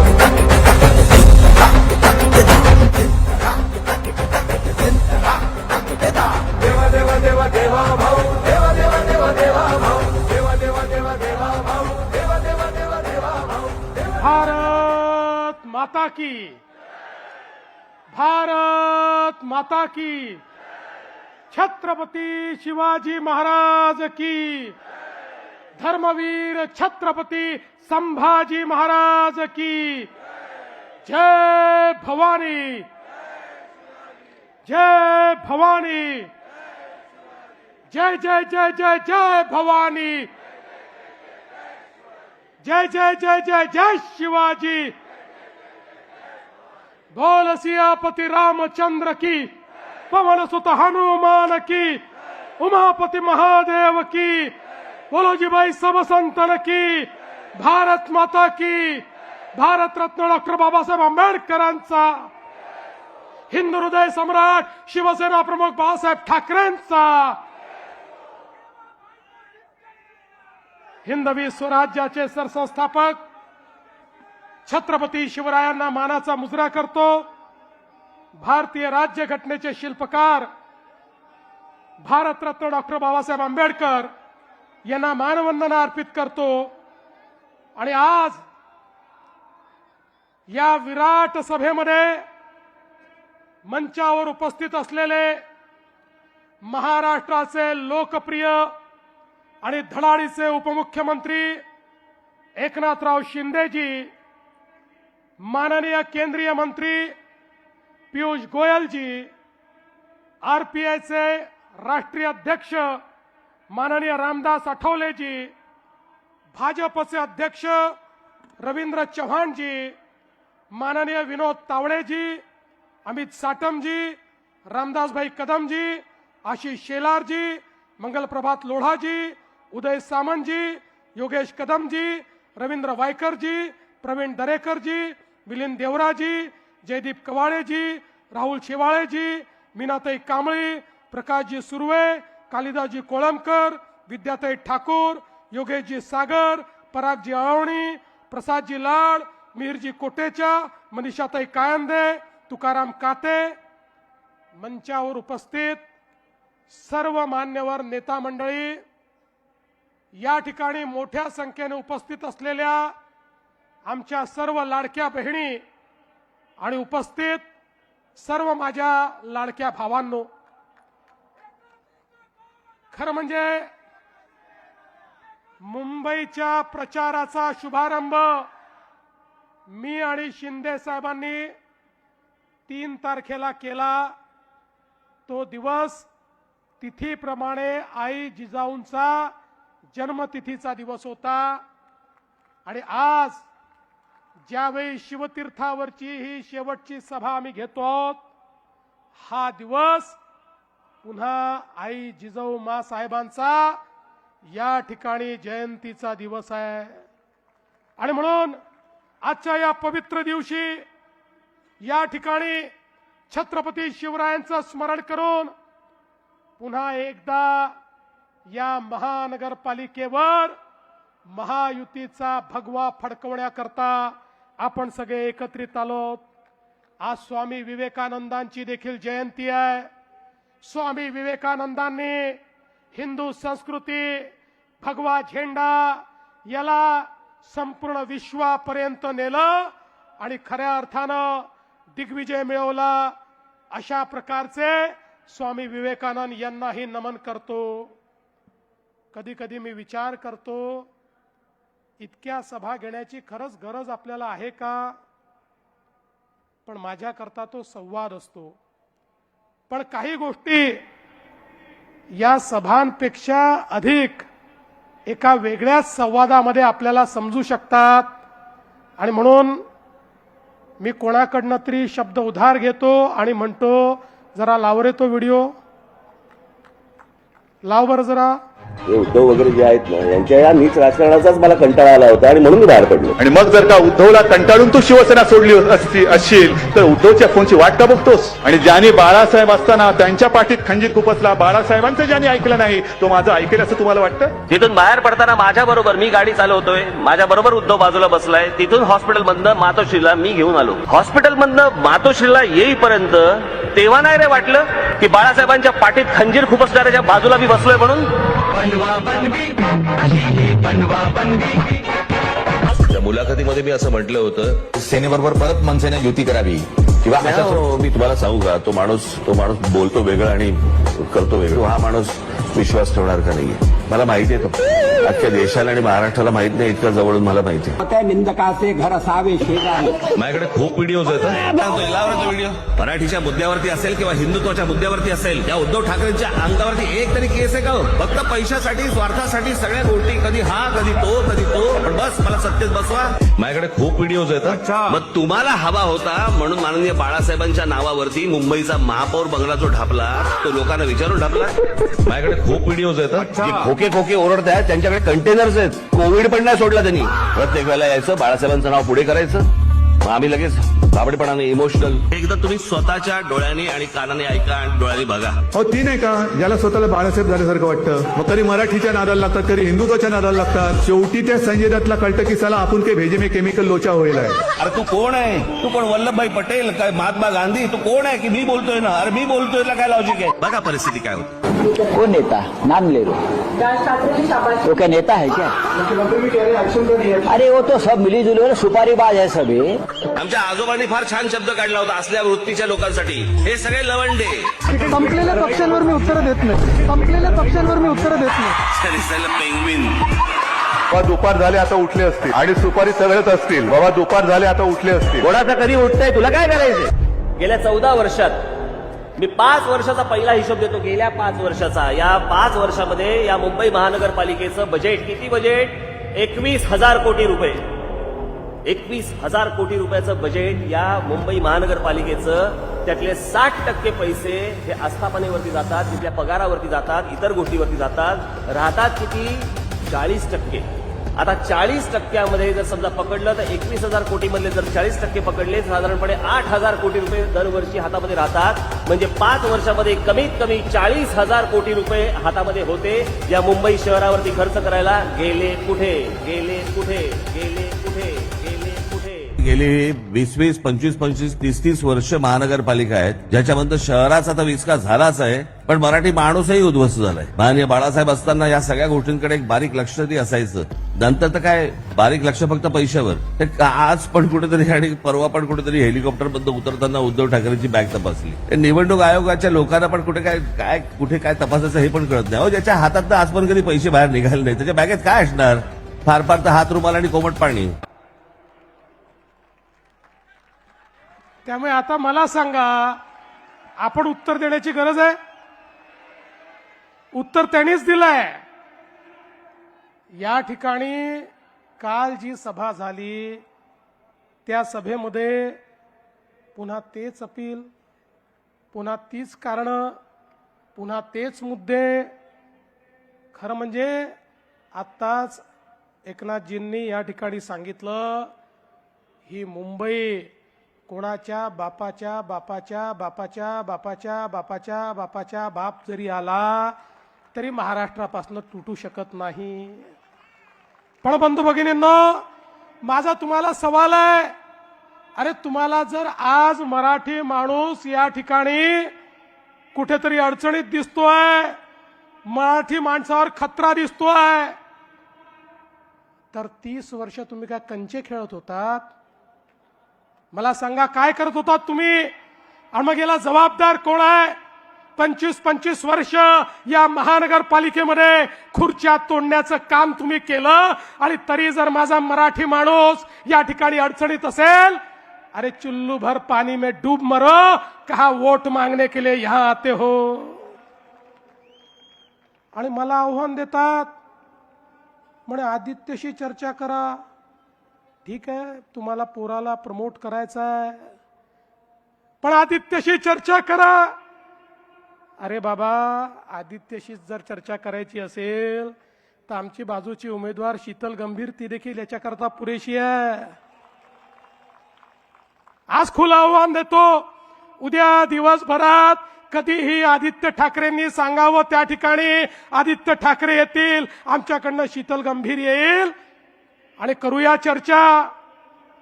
आणि मग काय सांगायचं, मुंबईकरांकरता शेवटची निवडणूक, मराठी माणसाकरता शेवटची निवडणूक. बंधू भगिनींनो, ही मुंबईकरांकरता शेवटची निवडणूक नाही, ही मराठी माणसाच्या अस्तित्वाची निवडणूक नाही. अरे हा मराठी माणूस तो आहे ज्यानं अटके पार झेंडे लावले. छत्रपती शिवाजी महाराजांनी आम्हाला असं सळसळत रक्त दिलाय. आम्ही अन्याय सहन करणारे हे मराठी लोक नाही आहोत. अरे आम्ही तर त्या ठिकाणी पानिपतच्या लढाईमध्ये लढण्याकरता गेलो होतो. ते संकट महाराष्ट्रावर नव्हतं. अहमद शाह अब्दालीने त्या ठिकाणी पत्र लिहून कळवलं होतं मराठ्यांना की तुम्ही केवळ सिंध, पंजाब आणि बलुचिस्तान हे माझा आहे म्हणून सांगा, उर्वरित संपूर्ण भारत हा मराठ्यांचा आहे म्हणून मी त्या ठिकाणी त्याला मान्यता देतो. पण मराठे थांबले नाही, कारण आपल्या भारताचे तुकडे होत होते आणि तिथे जाऊन लढलाले आम्ही मराठे आहोत. आणि तुम्ही या ठिकाणी आम्हाला सांगता आपलं अस्तित्व संपून जाईल. अरे मराठी माणसाच्या अस्तित्वाची लढाई नाहीये, तुमचं अस्तित्व पणाला लागलेलं आहे.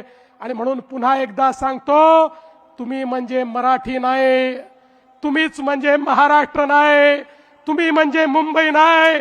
मुंबई म्हणजे ही बसलेली जनता आहे, मराठी म्हणजे ही बसलेली जनता आहे. महाराष्ट्र म्हणजे छत्रपती शिवरायांनी तयार केलेला हा महाराष्ट्र, ज्याला महाराष्ट्र धर्म समजतो तो महाराष्ट्र आहे. त्याच्याकडे कोणी वाकडी नजर करून या ठिकाणी पाहू शकत नाही. पण बंधू भगिनींनो, खऱ्या अर्थानं आपण बघा, या ठिकाणी आता काही लोकांनी काल माझीच नक्कल केली. मला मजा येते कोणी माझी नक्कल केली तर, मला आवडतं, मला काय प्रॉब्लेम नाही आहे.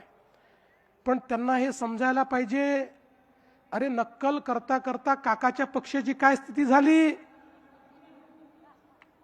काकाला किमान चांगली नक्कल करता येते, भाषण करता येतं, तुम्हाला तेही करता येत नाही. तुमची काय अवस्था होईल. आणि म्हणून मला असं वाटतं थोडं मागे वळून बघितलं तर यांच्या लक्षात येईल.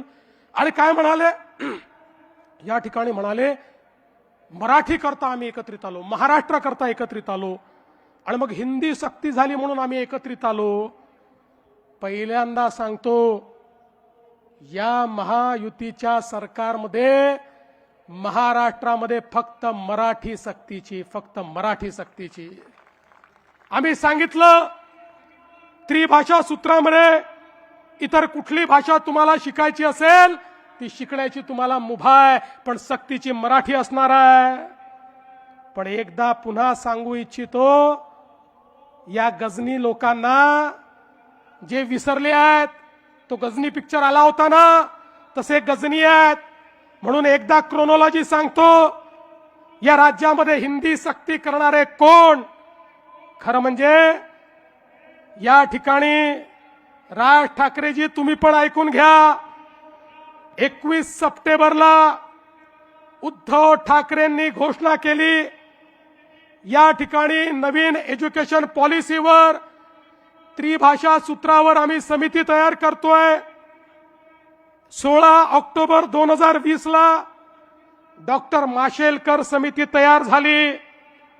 या समितीमध्ये इतर लोकांसोबत उबाठाचे उपनेते, शिवविद्या प्रबोधिनीचे संस्थापक आणि विश्वस्त विजय कदम देखील होते. समितीतल्या 18 पैकी 16 लोक मराठी होते. 14 सप्टेंबर 2021 ला या समितीने तत्कालीन मुख्यमंत्री माननीय उद्धव ठाकरेजींना अहवाल सादर केला. अहवाल घेत असताना भोंगेश्वरी त्या ठिकाणी उपस्थित होते. त्यांनी देखील तो अहवाल बघितला. आता हा जो अहवाल आला, या अहवालाचा पृष्ठ क्रमांक 56 कॉपी पण पाठवतो आणि अहवालही पाठवतो. पृष्ठ क्रमांक 56 वर भाषेकरता जो उपगट केला त्या उपगटाचा अहवाल त्याच्यामध्ये दिलेला आहे. त्या उपगटामध्येही उबाठाचे उपनेते, शिवविद्या प्रबोधिनीचे संस्थापक विजय कदम त्या ठिकाणी होते. त्यातली शिफारस काय आहे? मुद्दा क्रमांक 8.1 इंग्रजी आणि हिंदी भाषा, नीट ऐका, इंग्रजी आणि हिंदी भाषा ही दुसरी भाषा म्हणून पहिल्या वर्गापासून लागू करण्यात यावी. मी नाही म्हणत आहे, या ठिकाणी उद्धवजींचा अहवाल म्हणतो 1ली ते 12वी विद्यार्थी इंग्रजी शिकत असतील तर त्याला हिंदी पण शिकवलं पाहिजे, त्यामुळे त्याला भाषेची जाण येईल. बरं ठीक आहे, कदाचित ते कदम चुकले असतील, तसे कदम चुकत नाहीत फारसे, पण ते चुकले असतील. आणि हा अहवाल 14 सप्टेंबर 2021 ला या ठिकाणी सादर झाल्यानंतर 20 जानेवारी 2022 ला माननीय उद्धव ठाकरेंच्या अध्यक्षतेखालील मंत्रिमंडळाच्या बैठकीत आला आणि मंत्रिमंडळाच्या बैठकीने त्याला मान्यता दिली. म्हणजे 1ली पासून 12वी पर्यंत हिंदी सक्ती करण्याकरता कोणी मान्यता दिली? एकनाथ शिंदेनी दिली, देवेंद्र फडणवीसने दिली, उद्धव ठाकरे यांच्या कॅबिनेटनी ती मान्यता दिली. आणि एवढंच नाही, 7 दिवसांनी पुन्हा कॅबिनेट होते आणि मागच्या कॅबिनेटचे सगळे निर्णय आपल्याला माहिती आहेत की नाही किंवा मान्य आहेत की नाही याकरता मिनिटचं कन्फर्मेशन होतं. 7 दिवसांनी ज्यावेळी इतिवृत्त समोर आलं, पुन्हा उद्धव ठाकरेंनी मान्यता दिली आणि त्या इतिवृत्तावर उद्धव ठाकरेंची सही आहे. कागद माझ्याकडे आहे. एकीकडे या ठिकाणी आपणच हिंदी सक्ती करायची, नंतर आमचं सरकार आलं, आमच्या सरकारमध्ये आम्ही त्या ठिकाणी त्याला पुढे नेण्याचा प्रयत्न केला. पण मग विषय आला की कुठल्या वर्गापासून 3री भाषा शिकवायची. आम्ही तर सांगितलं हिंदी शिका, हिंदीचं आपल्याकडे सगळं अवेलेबल आहे, पण कोणाला भारतातली कुठली भाषा शिकायची असेल तरी आम्ही ती शिकण्याची परवानगी देऊ. कुठल्या वर्गातनं शिकवायची याची आपण कमिटी तयार केली. बंधू भगिनींनो, यांचे खायचे दात आणि दाखवायचे दात वेगळे आहेत. आता काल काय सांगितलं? म्हणाले नवी मुंबईचं विमानतळ झालं म्हणजे आता मुंबईचं विमानतळ खतऱ्यात आलं. यांना मुंबईचं विमानतळ विकायचं आहे म्हणून हे नवी मुंबईचं विमानतळ यांनी तयार केलं. आता मी राजकारणात पैदाही झालो नव्हतो तेव्हा या नवी मुंबईच्या विमानतळाची संकल्पना पडली.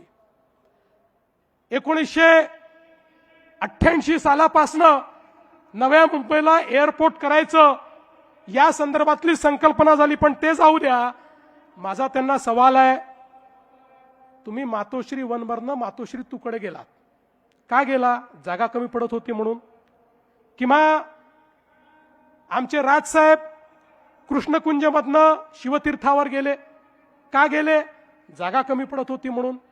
अरे असंच आमच्या मुंबईच्या एअरपोर्टवर एकच धावपट्टी होती, दुसरी धावपट्टी तिथे तयार करता येत नाही म्हणून 25 वर्ष चाललं होतं नवी मुंबईला एअरपोर्ट करा. इतके अहवाल आले, तुमच्याही काळात अहवाल आला, प्रत्येक अहवालाने सांगितलं मुंबईला जर नवीन एअरपोर्ट दिलं नाही तर मुंबईचा जीडीपी आता थांबलेला आहे, मुंबईची ग्रोथ थांबलेली आहे. अरे मोदीजींच्या नेतृत्वात 5 वर्षामध्ये आम्ही नवीन एअरपोर्ट करून दाखवला. तुझको मिरची लगी तो मैं क्या करू? आणि आता सांगतो 3रा एअरपोर्ट पण करणार आहे. अरे जर लंडनला 3 एअरपोर्ट असू शकतात तर माझ्या मुंबईला 3 एअरपोर्ट का नाही? कदाचित मी इथे 3 एअरपोर्ट केल्यानंतर तुम्हाला इथे लंडन असल्यासारखं वाटेल आणि तुम्ही इथेच थांबाल म्हणून तिसरा एअरपोर्ट देखील या ठिकाणी करणार आहे. आणि छत्रपती शिवाजी महाराज एअरपोर्ट मुंबई याची क्षमता 1.5 पट करणार आहे, त्याची क्षमता वाढवणार आहे. हा निर्णय या ठिकाणी आम्ही घेतलाय. आणि म्हणून बंधू भगिनींनो, खऱ्या अर्थानं या ठिकाणी मुंबईकरांकरता आम्ही मेट्रो केली, मुंबईकरांकरता ईव्ही बसेस आम्ही घेतल्या, मुंबईच्या सबअर्बन रेल्वेला आधुनिक आम्ही त्या ठिकाणी करतोय, गरिबांना घर देतोय, बीडीडी चाळीत राहणाऱ्याला त्या ठिकाणी घर मिळालं, अभ्युदय नगरला घर मिळतंय, पत्रा चाळीत राहणाऱ्या त्या माझ्या मराठी माणसाला तुम्ही त्याचं घर हिरावून घेतलं होतं, त्याला देखील घर देणारे आम्ही आहोत. आणि त्यासोबत या विशाल सह्याद्रीमध्ये आमचे जे लोक राहतात त्यांना घर देणारे आम्ही आहोत. या मुंबईमध्ये प्रत्येकाला घर देण्याचं काम हे आम्ही करतो. पण ज्या धारावीमध्ये घर देण्याचा निर्णय आम्ही घेतला, बंधू भगिनींनो, 2014 साली राजीव गांधी आले, ते म्हणाले धारावीचं रिडेव्हलपमेंट झालं पाहिजे. 30 वर्ष काही झालं नाही. मोदीजींचं सरकार आलं, 2014 नंतर केंद्र सरकारची जागा आम्ही घेतली आणि त्या ठिकाणी धारावीचं रिडेव्हलपमेंट करायचं ठरवलं. पहिलं टेंडर आम्ही दुसऱ्या विकासकाला दिलं होतं. सगळ्या प्रक्रिया पूर्ण केल्या होत्या. त्या प्रक्रिया पूर्ण करून टेंडर गेलं होतं. मग मला सांगा उद्धवजी, तुम्ही मुख्यमंत्री झाल्यावर ते टेंडर का रद्द केलं? तुम्हाला कोणाला टेंडर द्यायचं होतं म्हणून ते रद्द केलं. आता मी विचारू का की तुम्हालाच अडाणींना टेंडर द्यायचं होतं म्हणून तुम्ही ते टेंडर रद्द केलं. आणि म्हणून आम्ही पुन्हा सरकारमध्ये आलो त्यावेळेस लक्षात आलं यांनी अशा अटी शर्ती केल्या होत्या की या धारावीच्या रिडेव्हलपमेंट सोबत मुंबईवर टीडीआरची मोनोपोली झाली असती. आम्ही सांगितलं चालणार नाही. शिंदेजी आणि मी होतो, आम्ही त्या टीडीआरचं कॅपिंग केलं. 90% आपल्या डीएसआरच्या वर, या एएसआरच्या वर किंमत देता येणार नाही म्हणून सांगितलं. आणि त्या ठिकाणी खऱ्या अर्थानं आम्ही टीडीआर एक्सचेंजची अट टाकली, ऑनलाईन केवळ ट्रेडिंग करावं लागेल हे सांगितलं. आणि धारावीची जागा ही आम्ही कोणाला दिली नाही. धारावीची जागा आम्ही डीआरपीला दिली, डीआरपीला. आणि त्या डीआरपी मध्ये सरकार देखील आहे, विकासक अडाणी आहेत पण त्यात सरकार देखील आहे. आणि त्या ठिकाणी ओपन कॉम्पिटिशन केली, 4 टेंडर आले, त्यातनं आम्ही ज्यांनी सर्वात जास्त फायद्याचा सौदा दिला त्याला ते टेंडर त्या ठिकाणी गेलं. पण बंधू भगिनींनो, खऱ्या अर्थानं या ठिकाणी खोटं बोल पण रेटून बोल ही जी तुमची पद्धत आहे, या पद्धतीचं या ठिकाणी पर्दाफाश करण्याकरता मी आलो आहे. अरे बाबा, या सगळे जे प्रोजेक्ट आहेत, ज्या सगळ्या प्रोजेक्टचं तुम्ही बारसं करून राहिले, मी तर सांगितलं शेजारच्याचं पोरग मांडीवर बसवता आणि आमचं पोरग आहे सांगता. अरे या मुंबईला माहिती आहे, ये पब्लिक आहे, ये सब जानती है, कोणी केलाय मुंबई करता हे माहिती आहे. तुम्हाला दाखवण्याकरता एक देखील विषय या ठिकाणी या 25 वर्षात करता आला नाही. पण विकासावर बोलायचं असेल तर मर्द व्हावं लागतं. आता कोणामध्ये मर्दानगी आहे की नाही हे बोलणारा मी नाही आहे, माझे ते संस्कार देखील नाही आहे. पण माझ्या आई वडिलांपर्यंत तुम्ही पोहोचलात, माझ्या आई वडिलांवर तुम्ही बोललात.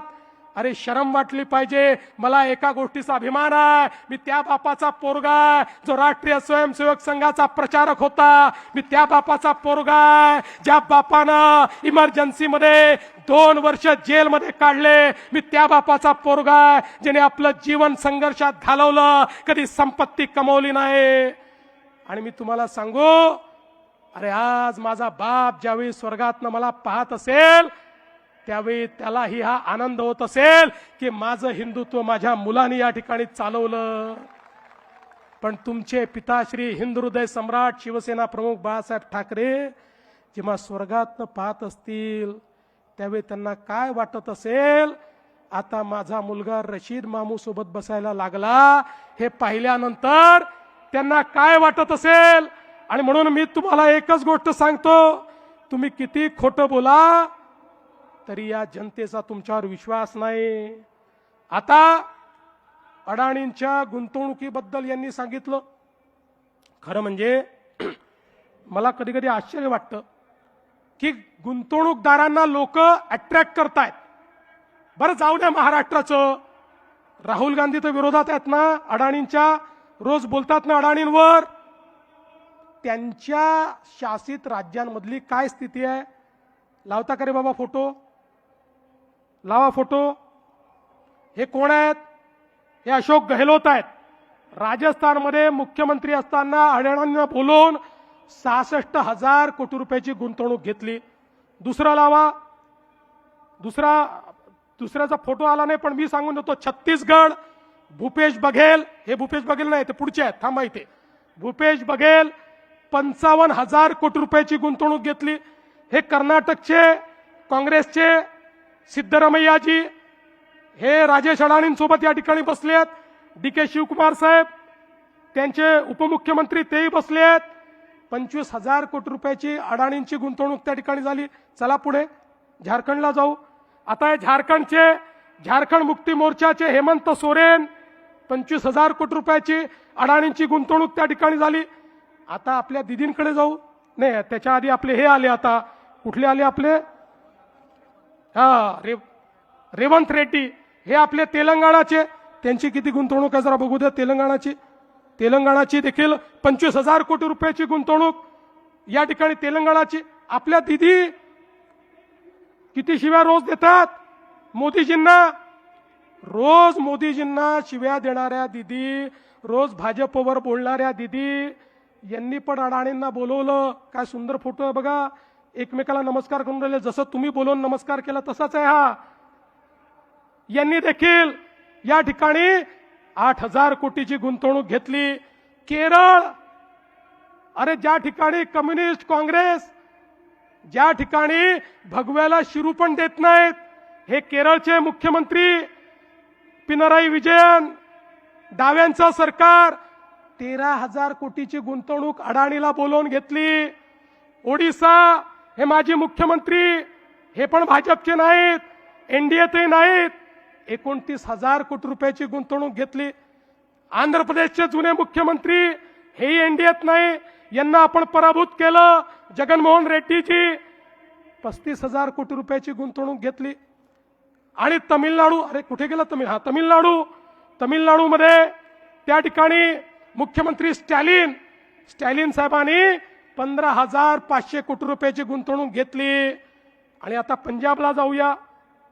पंजाबमध्ये देखील या ठिकाणी पंजाबच्या मुख्यमंत्र्यांनी 4,500 कोटी रुपयाची गुंतवणूक या ठिकाणी घेतली. आता मला सांगा, हे सगळे वेडे आहेत? अरे बाबा, आपण कुठल्या जमान्यात आहोत? हा जमाना असा आहे, तुम्ही जर उद्योजकाला नाकारलं, तुम्ही जर गुंतवणूक नाकारली, तर गुंतवणूकदार दुसरीकडे जायला तयार आहे. आणि मग गुंतवणूकदार जर आला नाही तर या ठिकाणी आमच्या मुलांच्या हाताला काम कसं मिळेल? तुमचं बरं आहे, केवळ भाषणं करायचे आणि मराठी माणसाला काय द्यायचं? नोकऱ्या तर सोडाच, शिव वडापावची गाडी त्या ठिकाणी द्यायची. वडापावच्या व्यतिरिक्त मराठी माणसाकरता तुम्ही स्वप्न पाहिलं नाही. पण आमचं स्वप्न आहे, या मराठी माणसाला उद्योजकही बनवू, त्याला नोकऱ्याही देऊ. एकही मराठी माणूस या ठिकाणी खऱ्या अर्थानं बेरोजगार राहणार नाही. याकरता अडाणी यो किंवा कोणी यो, जो महाराष्ट्रात गुंतवणूक करेल त्याचं आम्ही स्वागत करू. आमचं ठरलंय, कोणालाही गैरफायदा देणार नाही, पण आलेल्या प्रत्येकाचं स्वागत हे या ठिकाणी झालंच पाहिजे. आणि एवढंच नाही, एक सुंदर प्रेझेंटेशन देखील झालं. आणि या प्रेझेंटेशन मध्ये त्यांनी सांगितलं कशी अडाणींची 2014 नंतर नेटवर्थ वाढली मोदींमुळे. आता मी काही अडाणींचा वकील नाही आहे, ते त्याचं उत्तर देतील.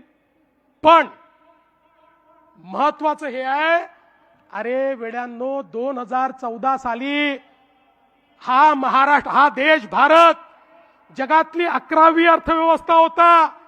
आता तो जगातली 3री अर्थव्यवस्था झाला. जगामध्ये एवढी मोठी अर्थव्यवस्था विस्तारित झाल्यानंतर हजारो उद्योजक या ठिकाणी तयार झाले आणि जे उद्योजक या ठिकाणी होते त्या सगळ्यांनी प्रचंड मोठा विस्तार केला. त्या प्रत्येकाची नेटवर्थ वाढली, प्रत्येकाचा रेव्हेन्यू वाढला, प्रत्येकाचं ऑपरेशन वाढलं. मी तर या ठिकाणी 25 कंपन्यांचंच फक्त बॅलन्स शीट आणलं आहे आणि त्यातल्या काही प्रमुखांचं वाचून दाखवतो, म्हणजे आपल्या लक्षात येईल नरेटिव्ह काय आहे. अरे मोदीजींनी तर हजारो कंपन्या ज्या कधी लिस्टेड नव्हत्या आज त्या लिस्टेडही आहेत आणि प्रॉफिट मेकिंग देखील आहे. तुम्ही बघा, ही चांगली नावं आहेत सगळी, जी लोक आपल्या राज्यामध्ये आपल्या मुलांना त्यांच्या हाताला काम देत आहेत अशा प्रकारची लोक आहेत. टाटा ग्रुपचा रेव्हेन्यू किती वाढला माहिती आहे? 14 पासून 24 पर्यंत, 14 पासून 26 पर्यंत 664%, 664%. HDFCचा 377%, अडाणी ग्रुपचा 680%, L&Tचा 380%, इन्फोसिसचा 247%, ICICIचा 240%, आदित्य बिर्ला ग्रुपचा 566%, भारती ग्रुपचा 260%. मी छोटे छोटे म्हणजे 200% वाले वगैरे वाचतच नाही, आता पुढेच जातो. सन फार्मा आपल्या मुंबईची कंपनी, आपल्याला अभिमान असला पाहिजे. आपल्या मुंबईची कंपनी सन फार्मा यांचा रेव्हेन्यू किती टक्क्यांनी वाढला माहितीये? 1552%, 1552%. एव्हेन्यू सुपर मार्केट ही पण मुंबईवालेच आहेत, यांचा कितीने वाढला माहितीये? 1166%.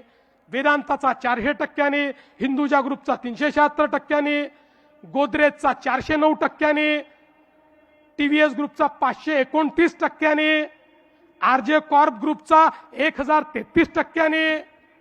आता या सगळ्यांचे वाढले, यांच्यातल्या काही लोकांच्या तुलनेत तर तुम्ही सांगितलेला आकडा कमीच आहे. त्यामुळे जर आपली अर्थव्यवस्था विस्तारित होत असेल, आपल्याकडे गुंतवणूक येत असेल, आपल्या मुलांच्या हाताला काम मिळत असेल, तर आपण त्याचं स्वागत केलं पाहिजे की रोज त्यांना धक्का मारला पाहिजे, रोज शिव्या दिल्या पाहिजे. अरे तुम्हाला चिंता नाहीये, तुमच्या पोराबाळाची तुम्हाला चिंता नाहीये, तुमच्याकडे काही कमी नाही आहे, पण मला चिंता आहे त्या सामान्य मध्यमवर्गीय मराठी कुटुंबातल्या व्यक्तीची, या मुंबईकरांची, ज्यांच्या मुलांच्या डोळ्यामध्ये स्वप्न आहेत. ती स्वप्न त्यांना पूर्ण करायची आहेत, पण ती स्वप्न पूर्ण करण्याकरता त्यांना देखील या ठिकाणी गुंतवणूक हवी आहे. ती गुंतवणूक त्यांना कोण देणार आहे, हा खऱ्या अर्थानं या ठिकाणी हा सवाल आहे.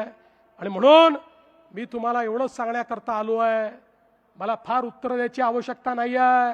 मी जर उत्तर द्यायला लागलो तर अनेकांना तोंड दाखवायला जागा राहत नाही, तुम्हाला माहिती आहे. आणि म्हणून आज एवढंच सांगतो, आमचा संकल्प हा एकच आहे, या मुंबईमध्ये महायुतीचा भगवा फडकवायचा आहे.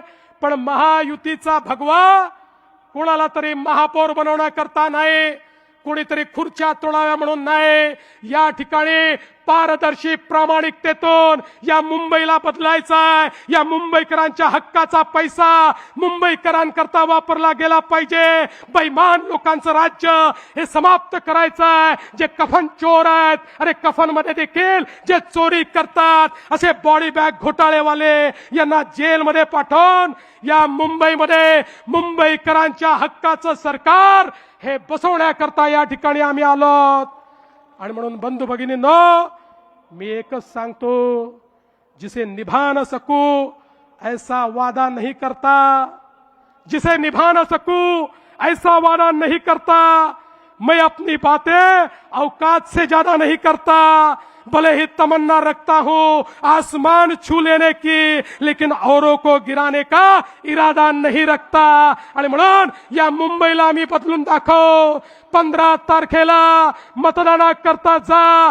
ज्या ठिकाणी कमळ दिसेल, ज्या ठिकाणी धनुष्यबाण दिसेल, चेहरा पाहू नका, माणूस काळा आहे की गोरा आहे पाहू नका, केस आहे की टकला आहे पाहू नका, चिन्ह केवळ दोनच, कमळ आणि धनुष्यबाण, कमळ आणि धनुष्यबाण, कमळ आणि धनुष्यबाण, कमळ आणि धनुष्यबाणाची बटन दाबा आणि पुढच्या 5 वर्षाकरता मुंबईकरांचं सरकार या ठिकाणी निवडून आणा, एवढीच विनंती करतो आणि माझं बोलणं संपवतो. धन्यवाद. जय हिंद, जय महाराष्ट्र. समविचारी पक्ष आता एक पटले सारे, राज्याच्या या विकासाचे वाहू लागले वारे. सर्वांनी एक सगळ्यांना ध्येय, एक विनंती विचार, आहे एक झाली की कृती. राष्ट्रगीतानी आजची ही सभा समाप्त होणार आहे, त्यामुळे आपल्या जागेवरती आपण सगळ्यांनी उभं राहायचं आहे. एक साथ सगळेजण आपण राष्ट्रगीत बोलणार आहोत, त्यामुळे आपापल्या जागेवरती सगळ्यांनी शांत उभं राहायचं आहे.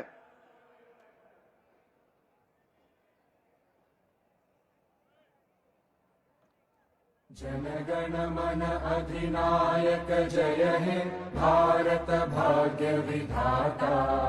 पंजाब सिंध गुजरात मराठा द्राविड उत्कल बंगा.